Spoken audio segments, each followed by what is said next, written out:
नमस्कार दोस्तों, स्वागत है आपका अपने यूट्यूब चैनल वैदिक कॉलेज में।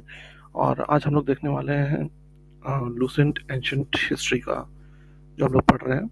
उसमें आज हम लोग हिस्टोरिकल टेक्स्ट और सेमी हिस्टोरिकल टेक्स्ट के बारे में पढ़ेंगे। ठीक है, ये आता है सोर्सेज ऑफ हिस्ट्री के सब टॉपिक है। इससे पहले हमने पढ़ा था Brahmanical text and Buddhist text और जैन टेक्स्ट पढ़ा था, है ना। तो अगर आपने वो नहीं देखा है तो आप प्लीज़ हमारे प्लेलिस्ट में जाके वो देख सकते हैं। ठीक, ये वीडियोस उन सबके लिए इम्पोर्टेंट है जो वनडे एग्जाम देते हो या स्टेट पीसीएस दे रहे हो, है ना, एसएससी दे रहे हो, एनडीए दे रहे हो, सबके लिए एप्लीकेबल है। ठीक, अगर आप चैनल पर पहली बार आए हैं तो प्लीज़ हमें लाइक और सब्सक्राइब करें। वीडियो पसंद है तो अपने फ्रेंड्स को भी शेयर कर सकते हैं। ठीक, चलिए आप पढ़ते हैं आज हम लोग हिस्टोरिकल टेक्स्ट के बारे में। देखिए, हम जानते हैं हमारे जितने भी टेक्स्ट हैं पुराने, है ना, एंशियंट इंडिया के, ज़्यादातर वो लोग रिलीजियस फॉर्म में लिखे गए हैं या फिर लिटरेरी कोई कहानी वगैरह के फॉर्म में लिखी गई है ना, पेज वगैरह या फिर कोई कहानी वगैरह लिखी गई है। लेकिन उनमें कहीं ना कहीं हिस्ट्री के जो उस जमाने की हिस्ट्री चल रही थी उसको कहीं ना कहीं लिखा गया है, या तो सोशल उस जमाने की सोशल कंडीशन के बारे में या पॉलिटिकल कंडीशन के बारे में या रिलीजियस कंडीशन के बारे में तो लिखा ही है। ठीक है, फॉर एग्जाम्पल कौटिल्य का अर्थशास्त्र देख लो, ये 4th सेंचुरी बीसी में कंपाइल किया गया था, है ना।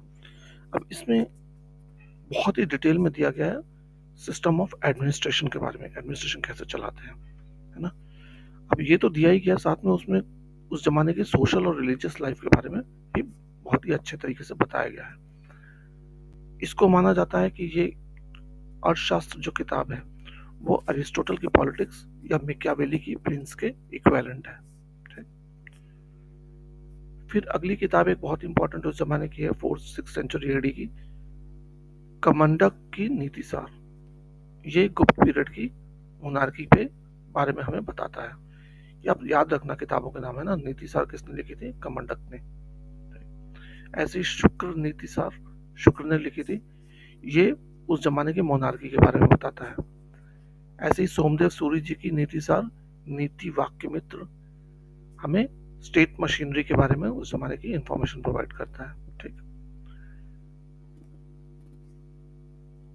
एक बहुत ही इंपॉर्टेंट उस जमाने की किताब कौन सी है एंशिएंट हिस्ट्री की? 12th सेंचुरी एडी में कलहन ने लिखी थी, राज तरंगिनी। ठीक है, इसमें जो कश्मीर के सारे किंग्स हुए थे उन सब की बायोग्राफी लिखी हुई है। ठीक, और इसको रियल हिस्ट्री बुक माना जा सकता है। और क्योंकि देखो, पॉलिटिकल हिस्ट्री क्रोनोलॉजिकली कहीं ना कहीं इसी बुक में लिखी गई है और डिटेल में लिखा गया है उस जमाने का, न सिर्फ क्रोनोलॉजी ऑफ किंग्स, साथ में आपका पॉलिटिकल कंडीशन हर राजा के अंडर कैसी थी, सोशल लाइफ कैसी थी, इकोनॉमिक लाइफ कैसी थी, डिटेल में लिखा गया। तो इसको रियल बुक माना जाता है एक हिस्ट्री की, जो कि उस जमाने में लिखी गई थी। इसमें प्योर हिस्ट्री का ही कंटेंट है, कहीं भी उसको ना तो रिलीजियस बुक की तरह ट्रीट किया गया है, ना ही लिटरेरी बुक की तरह ट्रीट किया जाता है। ठीक, ये इसका कंपोजिशन 1148 टू 1150 एडी के आसपास हुआ था। ठीक है, और फिर कुछ एक क्रॉनिकल्स हैं गुजरात के बारे में, जैसे प्रबंध कोश किसने लिखा था? राजशेखर ने।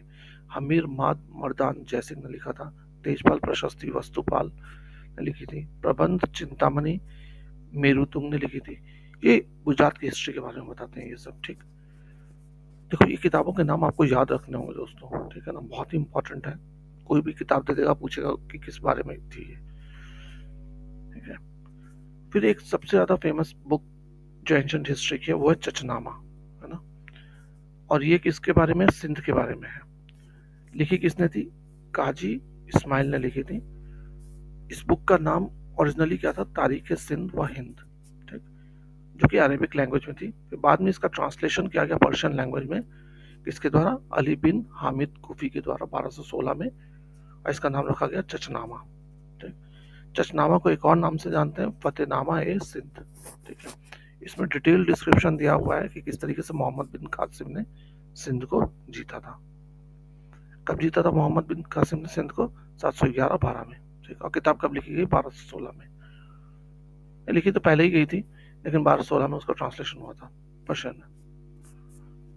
कुछ एक सेमी हिस्टोरिकल टेक्स्ट है। ठीक, इन किताबों को को हम देखते हैं। अब इनमें सबसे जो इम्पोर्टेंट है वो है पाणिनि की अष्टाध्यायी। वैसे तो ये ग्रामर बुक है, लेकिन इसमें काफ़ी सारी हम देखते हैं पॉलिटिकल कंडीशन का भी मेंशन किया गया, प्री मौर्य और मौर्य पीरियड का। ठीक, ऐसे ही गार्गी की गार्गी संहिता है, जो कि युग पुराण का एक पार्ट है, ये आप याद रखना। गार्गी संहिता किसका पार्ट है? युग पुराण का। ठीक, एक ज्योतिष टेक्स्ट है, और इसमें मेंशन किया गया किसके बारे में? ग्रीक और सिंथियन इन्वेजन के बारे में।